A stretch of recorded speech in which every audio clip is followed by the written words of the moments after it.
episode 75 of the We Were Athletes Once podcast. My name is Kyle. I am joined by Cody. What's up, everybody? And Cody, we expect every year in the NFL world for a lot of stuff to happen on this date. We are recording it on June 1st. We hear every year about the pre-June 1st designations, post-June 1st designations, and a lot happened today. Again, this is going up on Tuesday, June 2nd, but I mean, we got two of the better players in the NFL changing teams today. We have the guy that just broke the NFL sacks record last year. A.J. Brown, we've been kind of down on him over the past few years based off of what he's done in Philly, but he's a really good player. What are your thoughts on what happened today? Man, it all happened basically at once. I got in my car to go to the gym, and right before I got in my car, I checked. Something told me to check Twitter. Check Twitter, X, whatever you want to call it, and everywhere. I was like, is this real? Like, did Myles Garrett just get traded to the Rams? And I kind of didn't believe it, and I was in a hurry, so I was like, I'll figure it out. And I flip on ESPN radio, and that's all they're talking about. I was like, oh my gosh. Instant reaction was, if you don't win the Super Bowl this year, we've got a problem. Like, this is the last-ditch effort to try and get Stafford another ring, because you've got every piece you need in place. You've got the quarterback. You've got a run game. You have the best defensive player in the NFL, hands down. And not only that, you went out and filled your biggest needs at secondary this offseason. So I know your opinion on this defense might be slightly different than mine, but I think this is the best defense in football. And I think Myles Garrett might break the sack record again because he's going to have a secondary that can actually cover men, and it's going to give him more than a half a second to get to the quarterback. So it's going to be very dangerous when you line him up with the guys that are there, with Kobe Ford, Poona Ford, or Kobe Turner, Poona Ford, Braden Fisk. Yeah, you lost Jared Verse, and that's a big hit. Great young player, but you just got the best defender in football. And I don't know why. Actually, I'll save that. I'll save what I have this nagging feeling that something else is going to happen, whether it's soon or halfway through the NFL season. But I have a nagging feeling something's happening. So I'll bring that up in a little bit. Yeah, and we're going to be diving even more into the Myles Garrett trade, as well as the other big trade that happened today. There's a bunch of signings. We have another news story from last week that I don't think either of us, especially me, wants to be talking about right now, but we have to get into it. But before we do all that, Cody in our last episode teased that there might be something exciting happening with our podcast, and it has happened. We have partnered, I should say, with Interstate 70 Sports Media. So it's just a group of a lot of different sports content creators coming together and making sure that we're putting out the best content possible. We do a lot of stuff in the Missouri area. So if you're a fan of St. Louis sports, Kansas City sports, if you're a Mizzou fan, we got a lot of stuff going on there. But we are also, as with what we do with our podcast, we do a lot on all different kinds of sports nationally. And we ourselves as a podcast are trying to expand to that too. So we're excited to be partnered with them. You will be able to see a lot of our content on their channel, as well as obviously being able to see it here.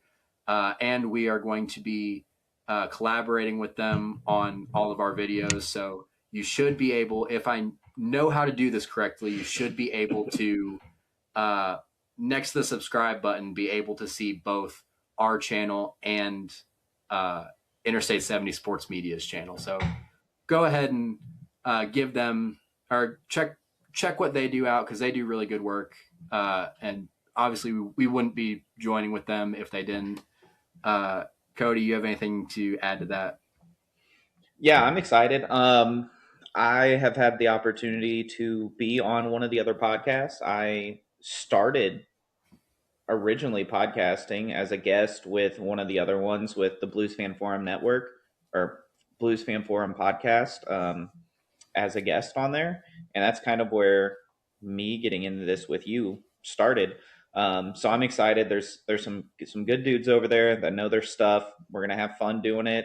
And if you check out their website too, there's even more stuff there. Lots of articles on top of the podcast that you can find everything. And so, who knows? Maybe you'll see us drop some articles at some point. So be on the lookout. Yeah, that's going to be really exciting. And we just felt the need that we had to throw that out there in this video, just so you guys knew what was up. But back to the NFL. Uh, yeah, we've ever since Myles Garrett signed that extension, I believe it was last year, correct? It was around March of last year in Yes. 2025. Uh, we were curious. It seemed less likely that it was going to happen with the big number that was on Myles Garrett's contract, but there was always a little like something in the back of our minds saying, is Myles Garrett eventually going to get traded, even with this big contract extension that he had? Because, the Cleveland Browns, I think we all know at this point, are going nowhere very fast. They have been for what seems like my whole lifetime. But Same. yeah, but they did make this trade today. It was Myles Garrett going to the Los Angeles Rams. In exchange, the Browns are getting Jared Verse, who's, I believe, 25 years old, a very talented pass rusher. I think had 12 sacks last year, or something along those lines. Really good pass rusher. And they're also getting a lot of picks out of this, or quite a few picks. 2027 first round pick, a 2028 second round pick, and a 2029. Is that wrong? That's off. It's a 20. Oh, I'm thinking of the AJ Brown trade. Yeah. It was a 2027 first, a 2028 second, and a 2029 third going to the Browns along with Jared Verse for Myles Garrett. What do you think about the return that they got? I actually like the return. I know you think it's light. Um, could they have gotten more draft capital wise from another team? Yeah, probably. But no other team was giving you an edge rusher of Jared versus status that could help semi refill what Myles Garrett was bringing. Now, no one can replace Myles Garrett. No one can replicate what he does.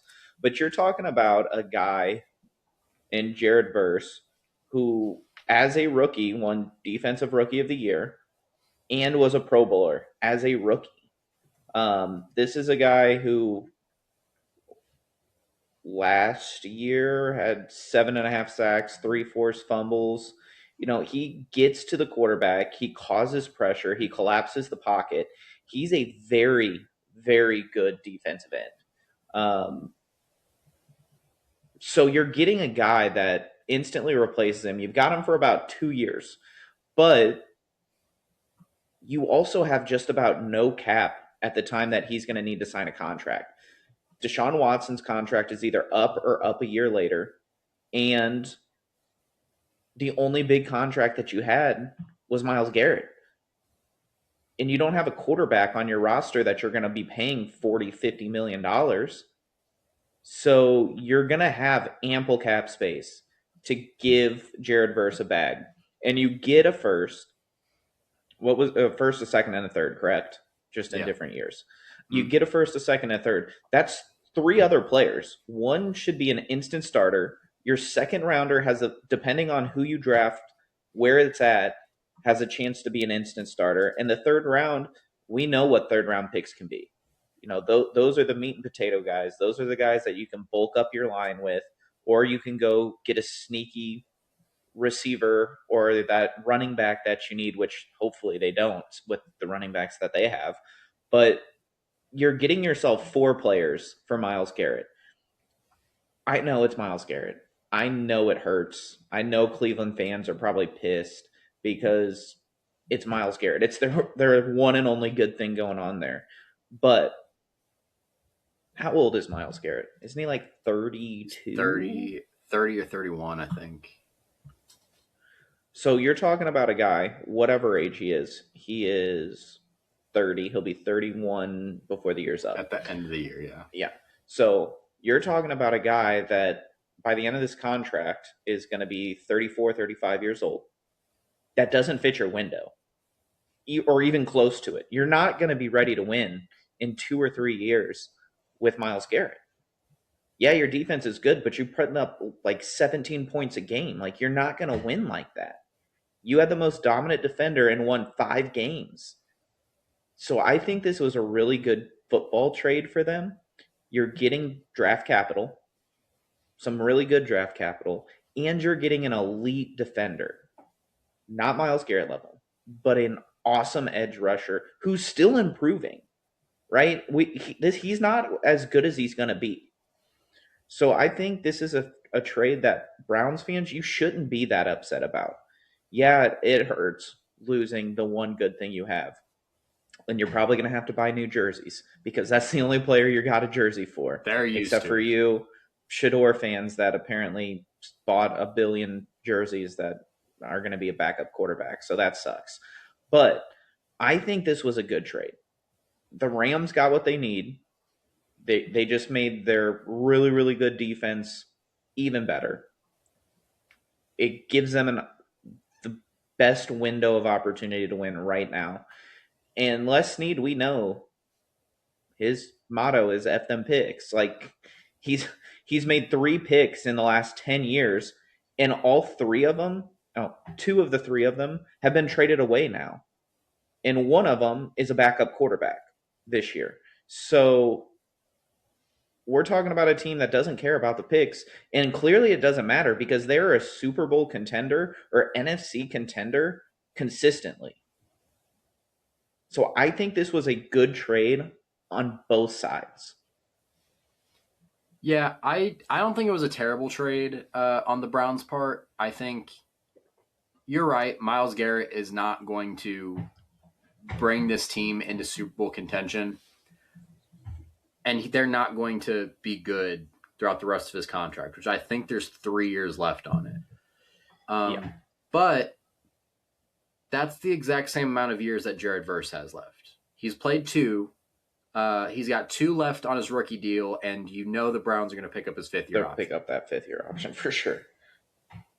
I think, first of all, I think there is a team out there, some team, that would have been willing to do 2 firsts. I think if there is a player that you get, and you're never going to see like a, what was it, like a Ricky Williams type return, but or that was so bad.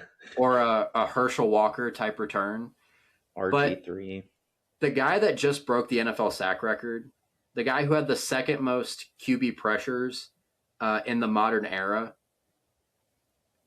if anyone's going to do that or going to demand that type of return, it's going to be Myles Garrett.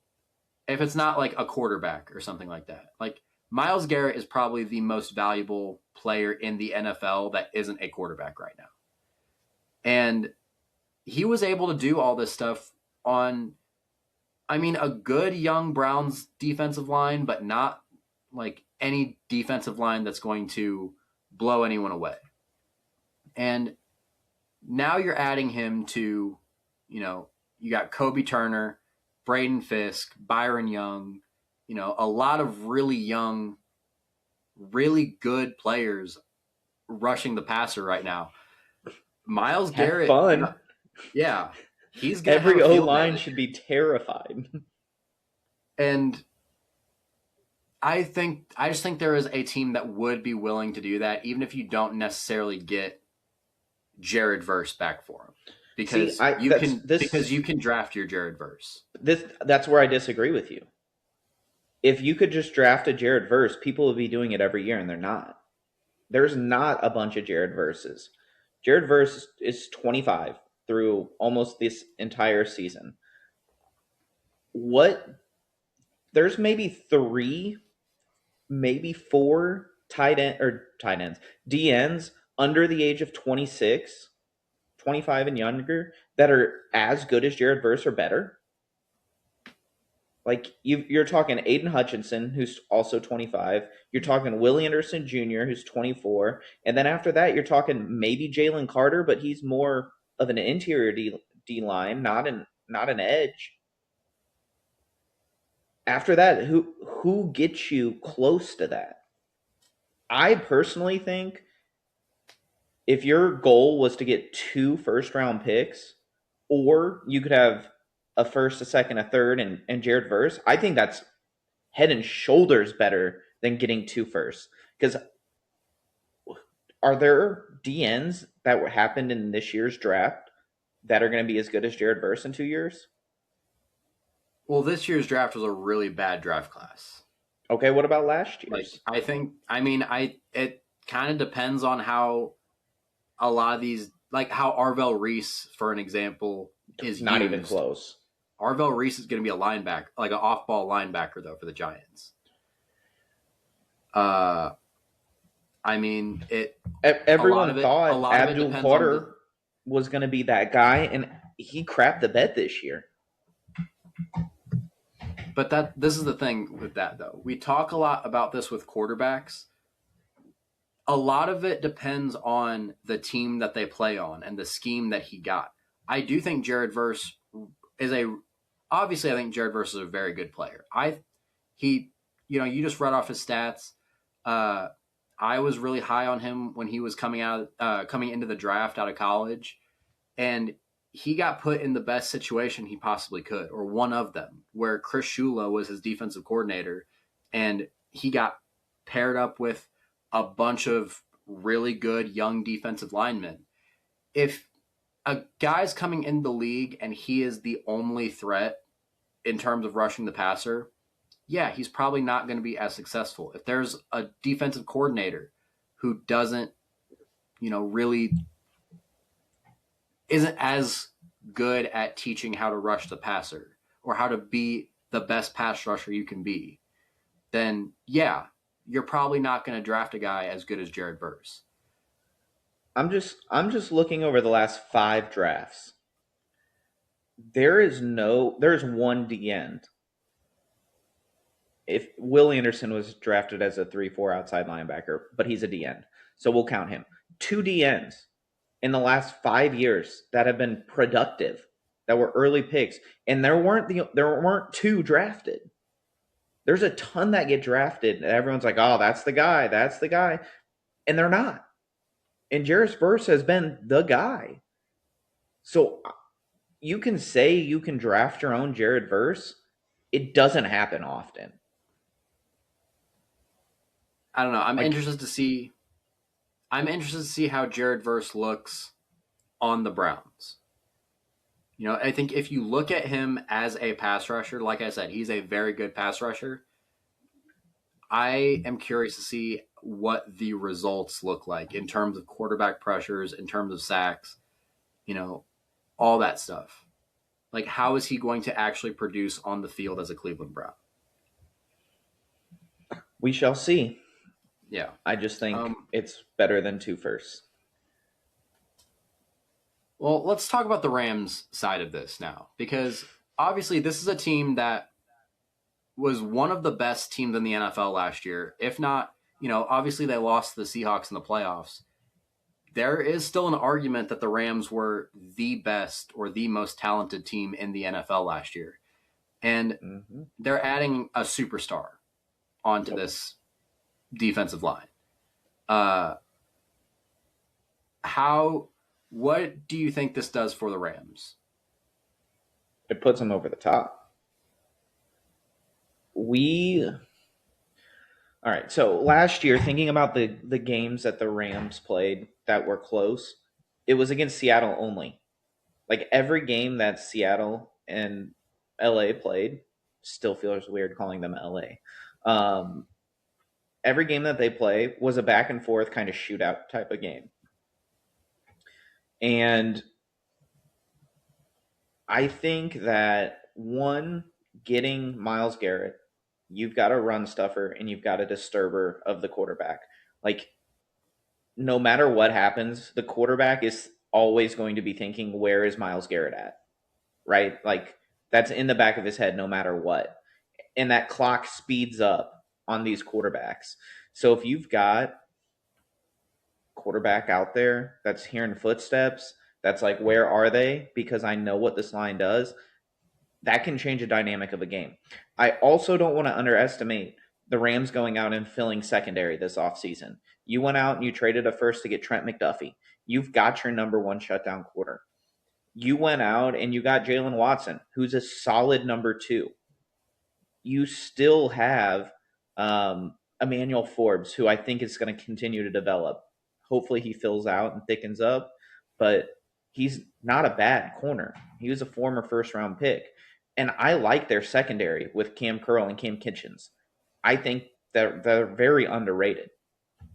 So I think between what Myles Garrett brings to that offensive line or that defensive line dynamic only is going to improve that secondary more than it already was. So they're not going to be throwing, like, you've got guys that are going to be sticking, like McDuffie's going to be stuck to JSN all of next year.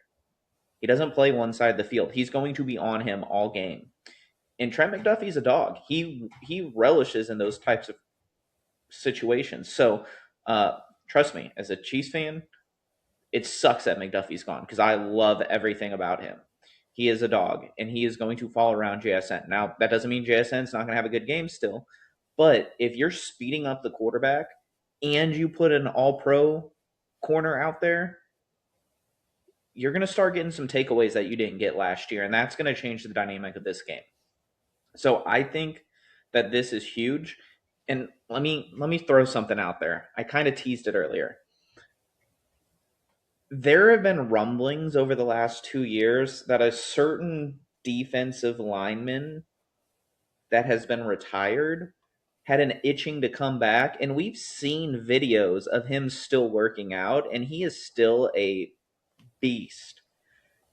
You can't tell me if Les Snead and coach go ahead and call, hey Aaron Donald, what you think about coming playing right next to Myles Garrett? Come win another ring. You don't even got to play until like week 7, whenever the NFL makes you report. You've got 10 weeks to get yourself ready. You don't think Aaron Donald might have an itching to come back again? And if that happens, there's no stopping that defense. It's already loaded. So will that happen? I don't know. But I bet there's phone calls and conversations being had. I would bet a lot of money on that. I mean, could you imagine maybe the two most dominant defensive players of all time standing next to each other, rushing the passer? And there were reports today after the trade that Myles Garrett has already been calling Aaron Donald, trying to convince him to come out of retirement.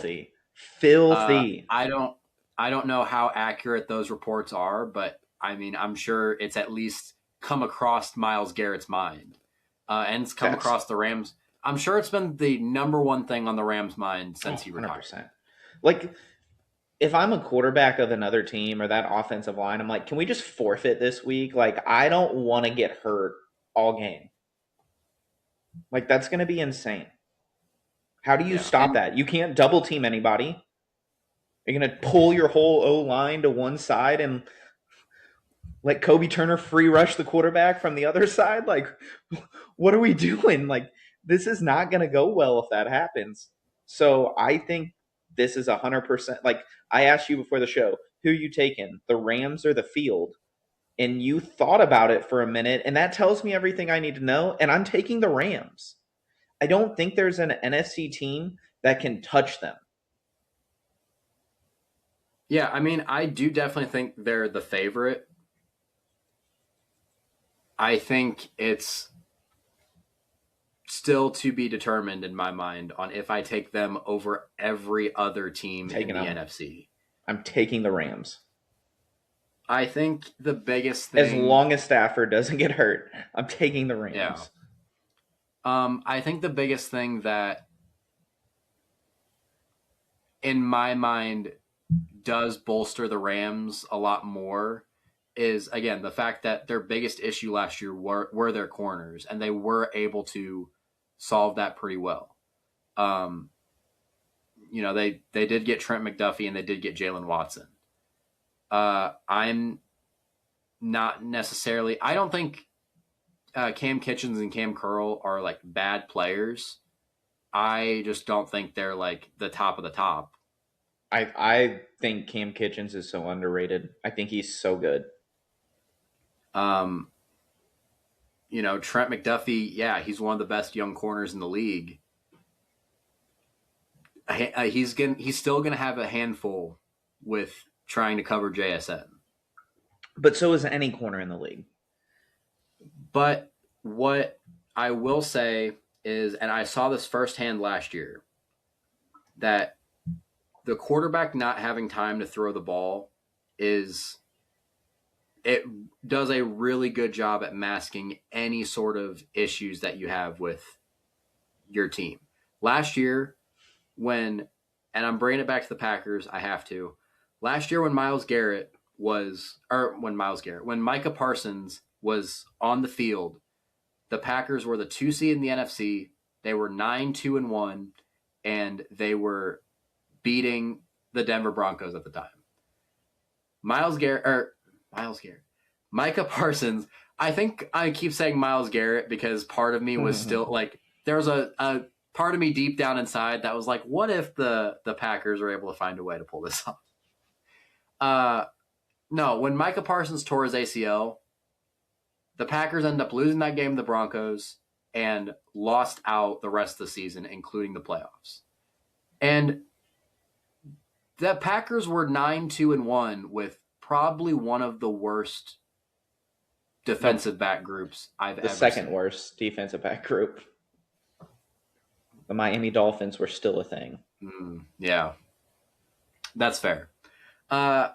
So adding Myles Garrett to a team that is significantly better in the secondary than that Packers team that I use as an example, I do think that'll help. I also think something that I forgot about when we were talking before this was that if I'm not mistaken, the Seahawks lost their defensive coordinator from last year. Yes. Kubiak. He is the head coach. Kubiak's the head coach. Yeah, now? He's the head coach of the Raiders now. Interesting choice. So I do think that he was the offensive coordinator though. Yeah, he was their OC. Who was the defensive coordinator last year? Is he still there? Why am I blanking on who this is? I can't think of it either, and I was looking at this the other day. I was looking at it like before we just started recording. Aiden Dirty? No idea. Yeah, I mean, he's been there since 2024. So they do still have their... I can't think of his name. I mean, it's been this guy. I just don't think we've talked about him ever. No. Yeah, Clint. So, I mean, they lost their offensive coordinator, but their offense wasn't really what was bolstering them last year anyway. So, I mean, this is JSN was. Well, yeah, but JSN, I think, is going to be good regardless of who. Well, you also lost your bell cow in the playoffs, so. Yeah, good luck and that's with that going to hurt. Game. And Price isn't going to help them with that. That was a terrible pick. But first round, I don't know. You took Jadarian Price. Stupid. I do think there are a couple teams that can still give the Rams a run for their money. But I do think the Rams are easily the favorite in the NFC, the easy favorite in the NFL. But there's a reason why we play the games. Yeah, for Stafford to get hurt. That's the only hope. Literally, that's the only hope. If Stafford doesn't get hurt, I would put. I wonder what the odds are. I'll put money on it right now that the Rams I win the think Super they Bowl. I think there are people that still think the Rams would be the favorites if Ty Simpson was playing this year. Maybe. But yeah, this is a push to get Stafford one more Super Bowl. I'm sure this is probably going to end up being his last year. If they win, yes. He's he signed a 1 year extension, I think, for 2027. I highly doubt that he's going to play that season, whether they win or lose. Uh, Maybe if they lose, he'll play one more, just because I Maybe. I can't imagine the Rams are really putting that much faith so early on into Ty Simpson. Uh, and they want Matthew Stafford there as long as he can be. And I'm sure he can get convinced into playing that other year. Uh, but yeah, this is definitely an exciting day for Rams fans. They should be excited. This is about as close to a Super Bowl winning move as there is, but also there is really no such thing until they're hoisting the Lombardi Trophy. But this is definitely a move that they needed to have happen. I almost invited Reggie to come on here Oh my gosh. today to He talk would with have us, lost but his freaking mind. Reggie is our friend who's a big Rams fan. You might have seen him on one of our basketball episodes. He's like an obnoxious Rams fan. He is. And I almost invited him on, but I had no clue what time we were recording today. And he's got a wife and a kid and a job as well. So, He acts older than me. yeah. Uh, but beyond the whole Myles Garrett situation, there are other things that happened today. Immediately after this, basically. Yeah. Yeah, but we all knew exactly what was going to happen this time, exactly when. We just didn't know what the return was going to look like. We even teased it during our draft episode. A.J. Brown finally got traded to the New England Patriots. The return was a 2028 first and a 2027 fifth. And you were surprised by that return. I didn't think he was going to get a first. Just the way the NFL trades draft picks, a first round pick is pretty much designated for defensive ends that are elite and quarterbacks if they get traded. I expected like a second and a fourth, maybe a second and a third. I didn't think they would get a first. I guess in your mind, you went to the Super Bowl last year, so your first round pick is basically an early second to you. Um, if you feel good about the team around them, which they should, because Drake May finally gets a number one receiver. It's not Kayshon Boutte. I know you love him. Um, he's got a legit number one weapon that he's going to throw the ball to a lot. And that will make AJ Brown very happy because that's not what what Philly did. And he has a more talented quarterback now. Just Jalen Hurts is meh at best. So you've got a quarterback that has the arm talent that can make all the throws as long as he's got protection to throw the ball. And if Vrabel / whoever is the head coach when the season starts wants to not run the Will be ball 30 Vrabel. times with Ramondre Stevenson, I don't understand that still. Then AJ Brown's going to be one very happy person. He seems very happy from all of the posts that he has made on social media since the trade has happened. So he seems to be a completely different person now that he's finally been moved. But like you said, this is a trade we've known it's coming, right? We knew at the draft, we knew when the season ended, he was getting traded. And then as it got closer was, well, we got to wait till June 1st so we can get that bonus check out that it doesn't cost this new team for the cap penalty. Yeah, and So I actually wasn't very surprised by the return, and the reason why is because of the team that we're talking about here That's and true. It's the situation that he's going into.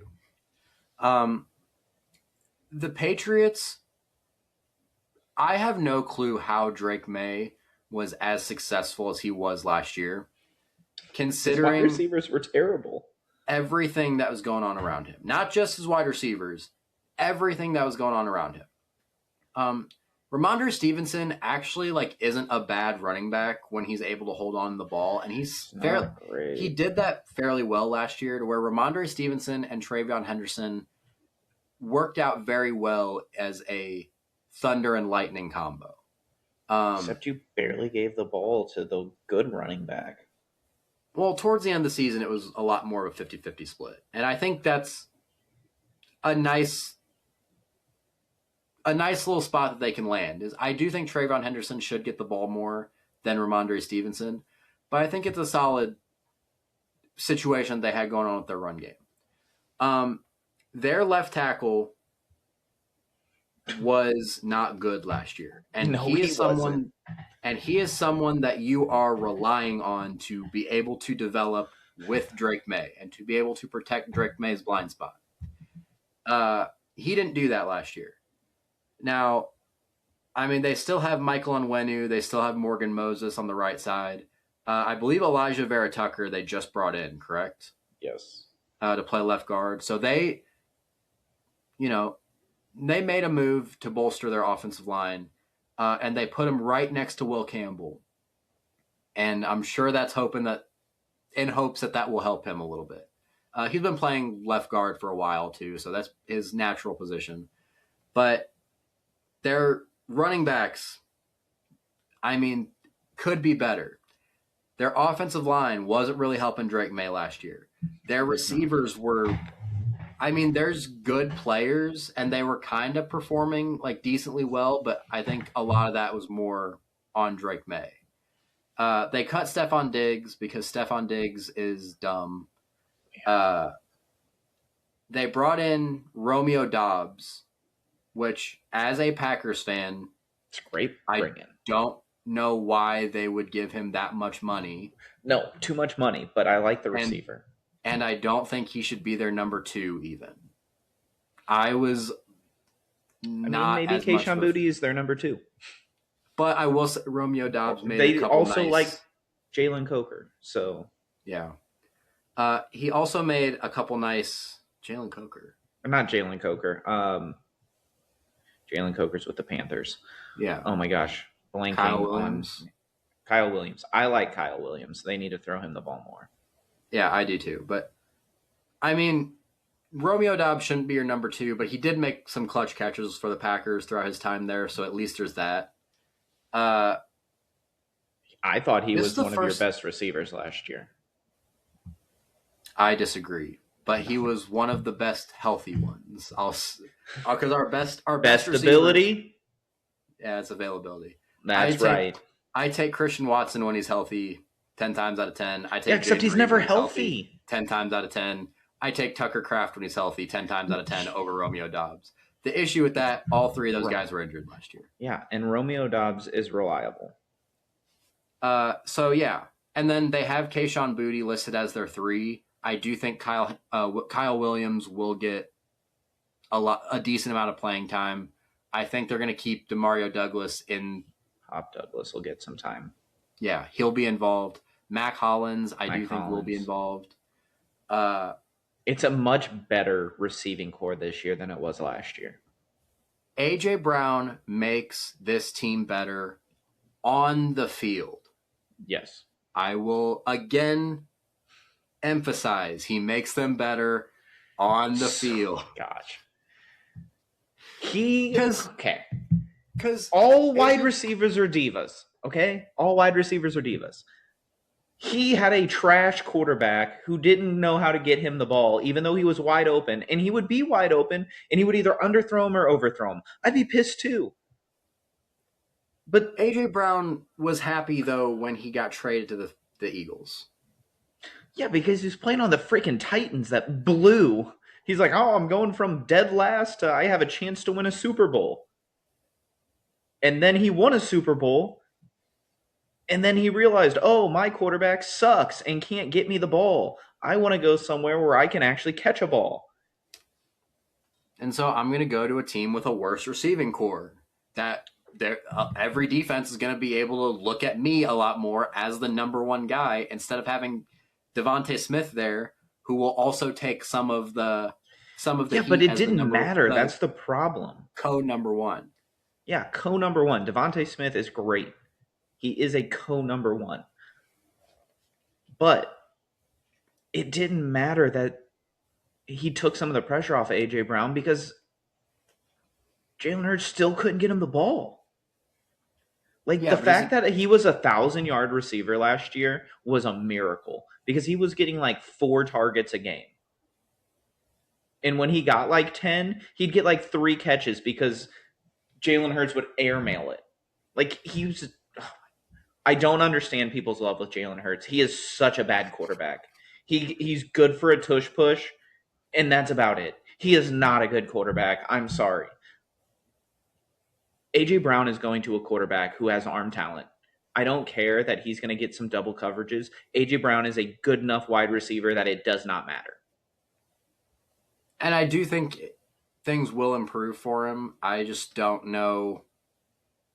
I I don't think think he's a locker room problem like you're I implying. think the Patriots need to continue to build on this offense because Mainly the line. I just wonder how much of a benefit it will make for AJ Brown to go to a team who yes has a better quarterback but has a worse offensive line, has a worse supporting cast of wide receivers, has a worse run game. He's got, Will it be? instead of having a 1B, he's got like a 2B and a 3.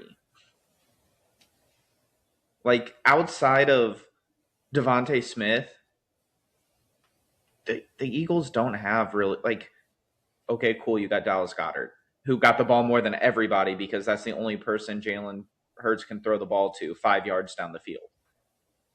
So yeah, you're getting a little bit worse of a supporting cast. Hunter Henry can do that too. And Hunter Henry had to be a main key target for Drake May because no one else could get open. And that O line didn't help him. The O line this year is going to be healthier, and I think the O line is going to be better. Like you said, Will Campbell kicking out with Elijah Vera Tucker, Jared Wilson, Mike, I can never say his name. Unwenu. I know Unwenu, even that's a struggle. Morgan Moses is still fine, and I like Caleb Lomu can fill in everywhere. He can play any of those positions, and I think he's going to be good in a couple of years down the road. So I don't have as much problem with it as you do. Um, I think that the defense is still solid, like it had been. Um, and I think you just got a number one receiver that's could make you again the favorite in the AFC. I don't know if I view them as the favorite, but I mean, obviously they went to the Super Bowl last year. You have to I was view like, the them as AFC's wide open. yeah. Let's just call it what it is.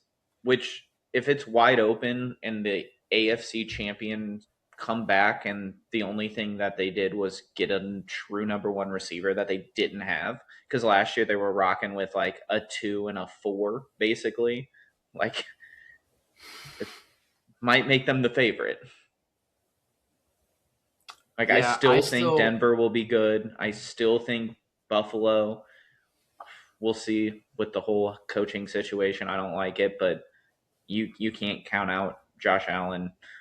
We'll see what happens with the Ravens. Hopefully, their new coach understands that handing the ball to Derrick Henry takes pressure off of Lamar, and moving Lamar out of the pocket is the best choice, and not making him a pocket passer because that's not what he is. Um, who knows what Kansas City's going to look like with Mahomes coming back at some point. Um, I still like the Chargers. Um, so there's a lot of good teams in the AFC. I don't know that there's any great teams.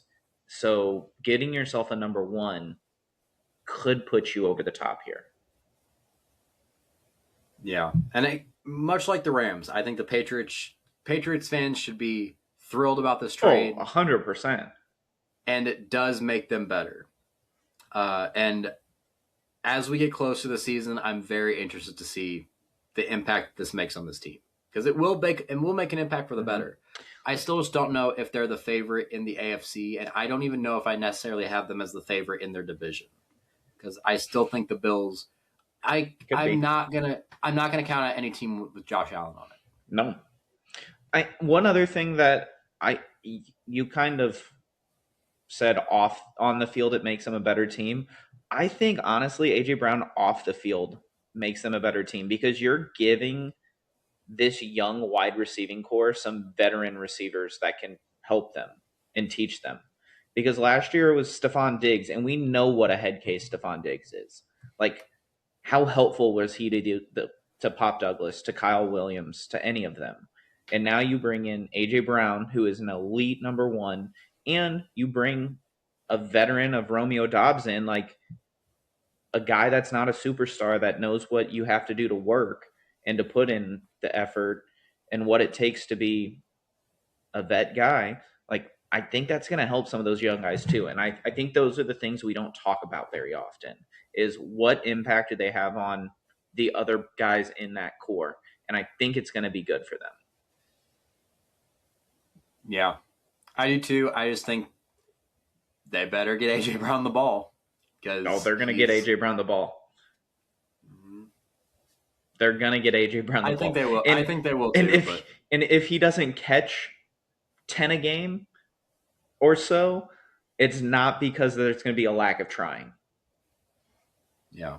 I mean, I think they will get him the ball too a lot better than they did in Philadelphia. But it just always seems like the situation's good till it isn't with a lot of these players. So we'll see. Welcome to wide receivers. Yeah. Speaking of wide receivers. Oh, gosh. I forgot about it. Yeah. Some other favorite part of the episode. Yeah, some other interesting things happened that we're going to talk about real quick.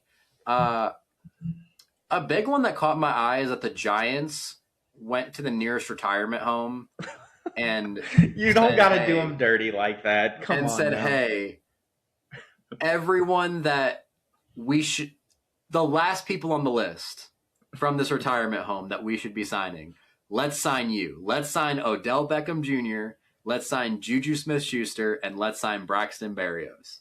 Listen, don't hate on Juju. He is a solid number 3 possession receiver. He's going to have sure hands. He's going to catch the ball. He's going to run 5 to 12 yard routes, and he's going to get timely first downs. He's not going to drop anything. For a team that at one point a couple years ago couldn't catch a cold, he was the only guy that could caught a pass ever, and he was reliable. So while you're waiting for Malik Neighbors to come back, you got to put some warm bodies out there next to Darius Slayton. Here they are. Because you've drafted poorly. You didn't go get another receiver, which you could have in this draft, which, to be fair, someone fell to you, you take them. You short up a position of need still. But,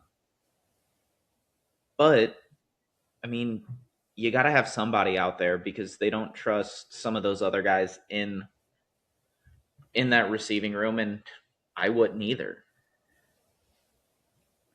Yeah. Now, Odell is ridiculous to me. Like, that just seems like a media ploy. Like, oh, we brought back Odell, come check it out, and he's going to suck or not play. And Braxton Berrios is basically a punt and kick returner. He's not a receiver anymore. Yeah, and I think that is the role that Braxton Berrios is going to play. He had 8 targets last year. He's not a bad football player. He's not a bad NFL player. He's just not necessarily what I would view as receiver reinforcement. Yeah. They also have Xavier Gibson on this team, so he should be taking a lot of the return Was he duties. with the Jets last year? I think so, yeah.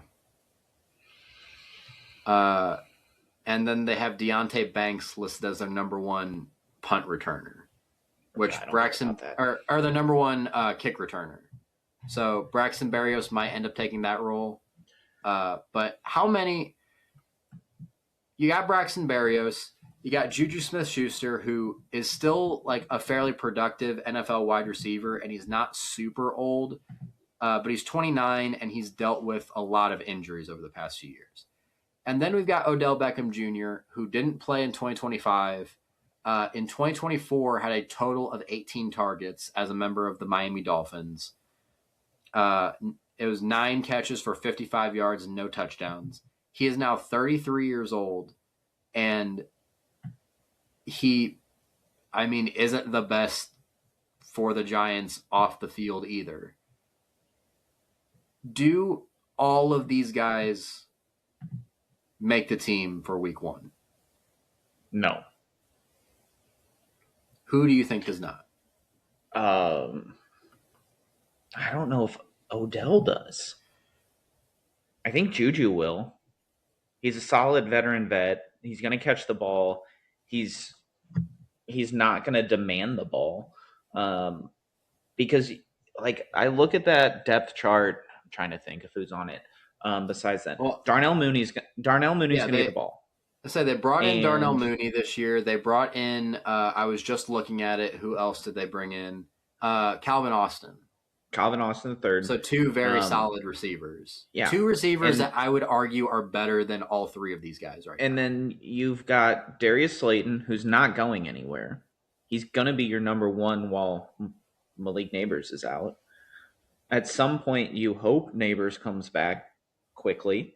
Um, and then you drafted Malachi Fields in the third round this year. So that's 5 receivers right there. And I think Juju's more solid than and more reliable than the rest of some of those guys.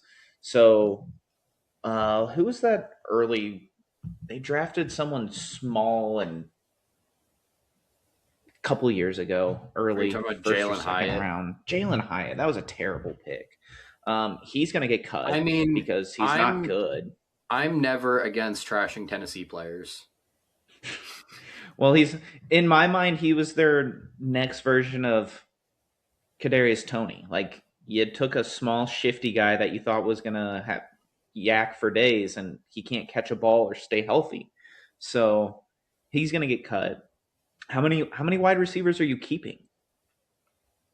6? I mean, yeah, Bo Collins is probably not going to turn out No, well for him. Dalen Cambry, like the no. bottom of the barrel guys on this depth chart. But even if you don't count those, and Jalen Hyatt's going to get cut, even if you don't count them, Malik Neighbors, Darius Slayton, Darnell Mooney, Calvin Austin, Malachi Fields, Juju. OBJ, Juju. Oh. Okay, guys, we're back. Sorry. If you guys have been paying attention to our past few episodes, I have a new setup and I have a camera that I now need to make sure is charged at all times. So it wasn't. So that's what happened. Sorry about that. We're going old school. I have my old school setup up. But yeah, anyway, like I was saying, I was going through this Giants depth chart, and basically there are 8 receivers on this team, 7 if you don't count Braxton Berrios, and I doubt they're holding all of them, but I don't know who they're cutting. If they cut someone, I actually think they're probably more likely to cut Juju, because I don't know if Juju is one of the top 3 receivers on this team, and neither is Odell, but at least Odell brings like intrigue of Yeah, him that's the returning only to the reason they Giants. bring him in is for that intrigue and to get the fans there because Odell's back. Like he's not good though, and he hasn't Yeah, been for years. I don't think the Giants are trying to make this move to be good. Like they're trying to make this move to let give the fans something that they can be somewhat intrigued about. Like they obviously Yeah. have Jackson Dart, they obviously have Cam Scattaboo. People are gonna love that. Add Odell Beckham into that. This is gonna be the dumbest locker room on earth. And they could and they could add like Stephon Diggs. uh, I Just actually heard the higher Rams levels might. of CTE. I actually heard the Rams might be interested in that.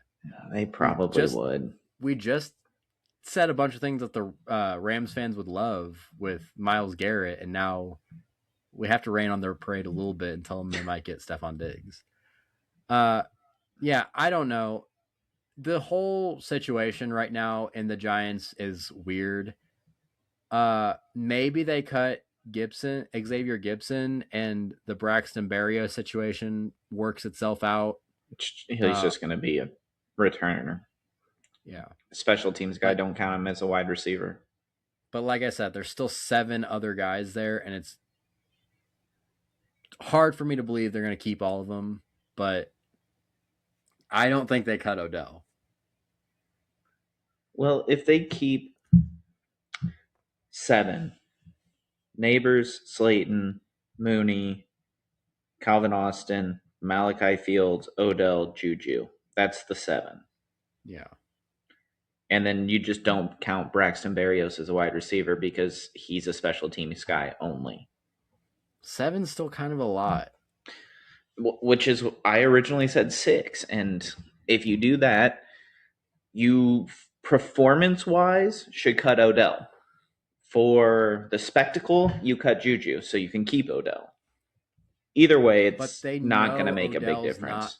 They know if Odell plays, he's not going to be good. They don't need a preseason or a training camp to tell them that Odell's not going to be good in 2020. Then don't bring him in. But the fact that they did tells me they brought him in for something other than football reasons.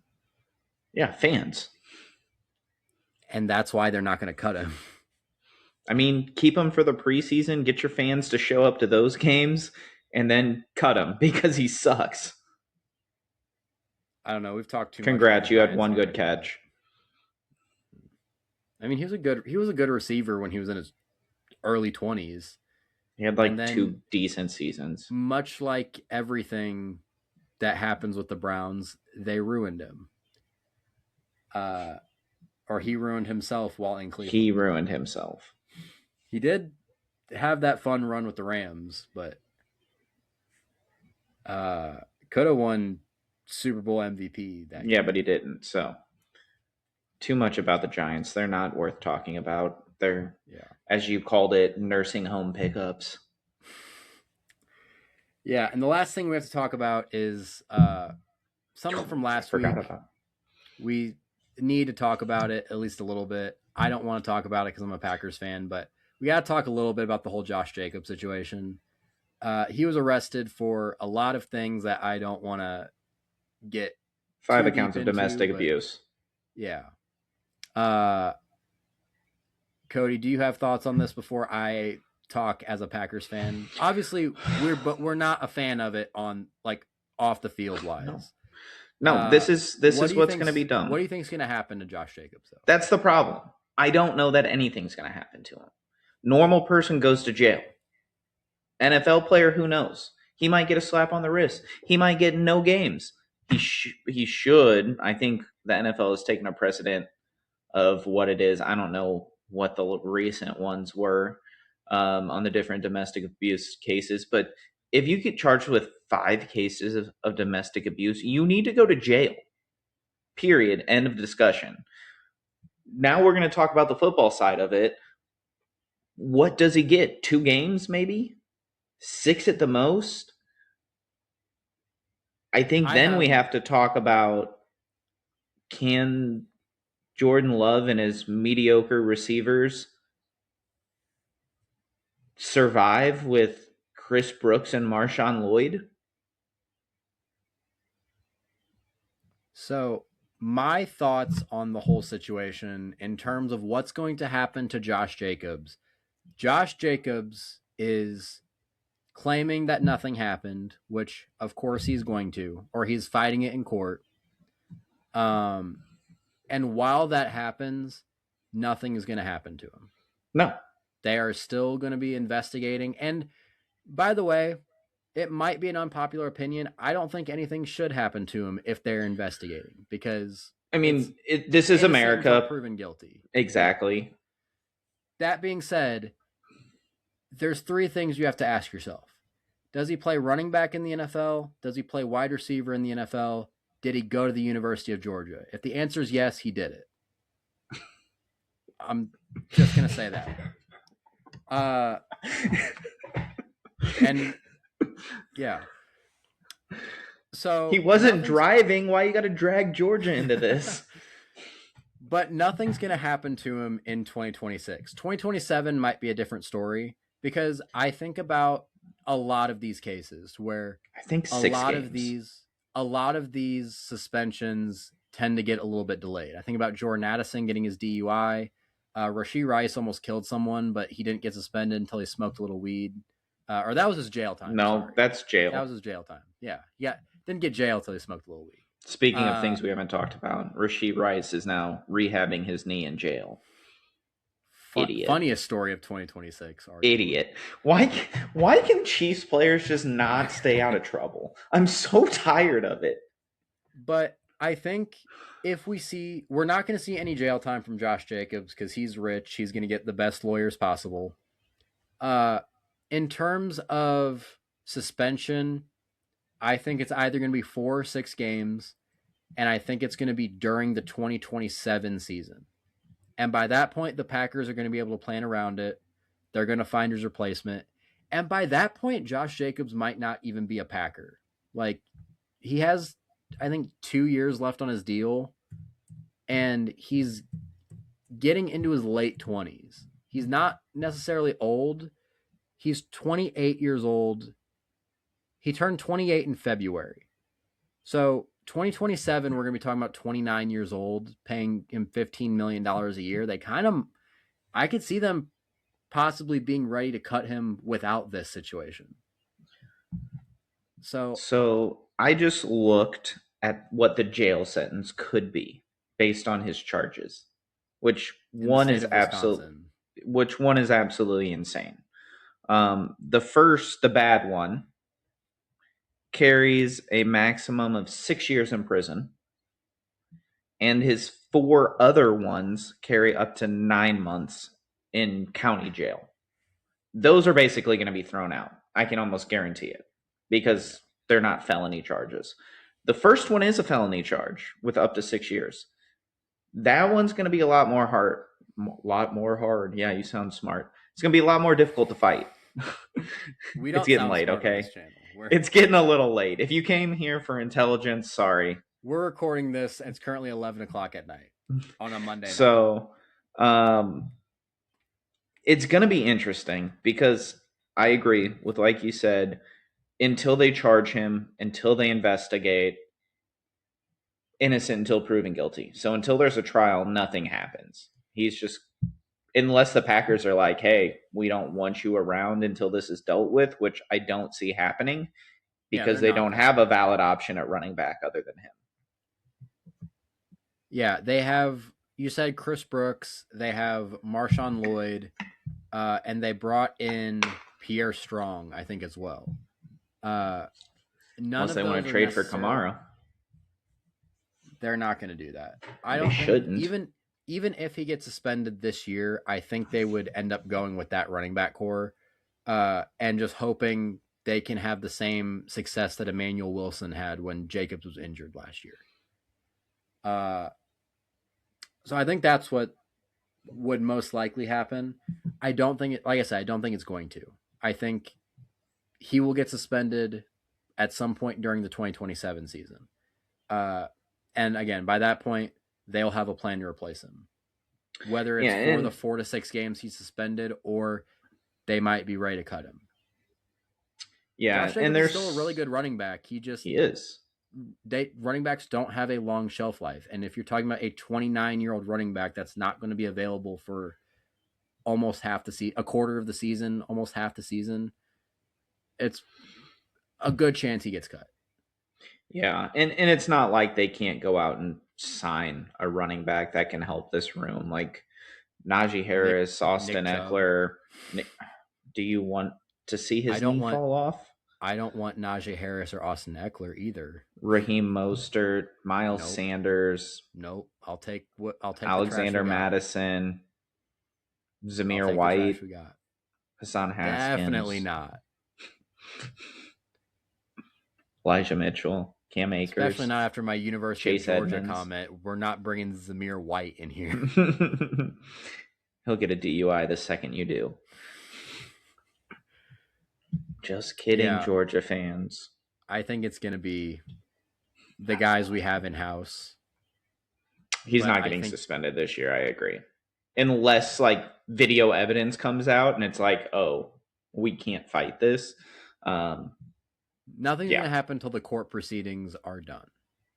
Which will take a while. Yeah. At least into the season. And if they get done during the season, again, they're not going to suspend him during the season. Like if on week 13 or week 14, like everything gets completed, maybe if it's like week 5 or week 6, they might, but if they can suspend him long enough just to end the season, not playoff time, then I think they could do it. Yeah. But I don't know. Let us know what you guys think about all these things. Are the Rams locked into winning the Super Bowl? How much of an impact does A.J. Brown make? Why are the Giants and the Browns how they are? And give us, I guess, your thoughts on Josh Jacobs too, because that'll be a fun conversation to have. Yeah, and if you haven't seen what his felony charge is, you should look it up. It's insane. The specific charges, they're all basically domestic abuse, but the specific felony charge you should look up. It's insane. Yeah. So that's all we got for you. Be sure to like, comment, subscribe, follow us on Spotify, follow us on Apple Podcast, and go check out Interstate 70 Sports Media because we are very excited to be partnered with them. And I'm excited to see what comes of it. But, yeah, let us know all your thoughts. Thank you guys for watching, and we will see you guys next time. See ya.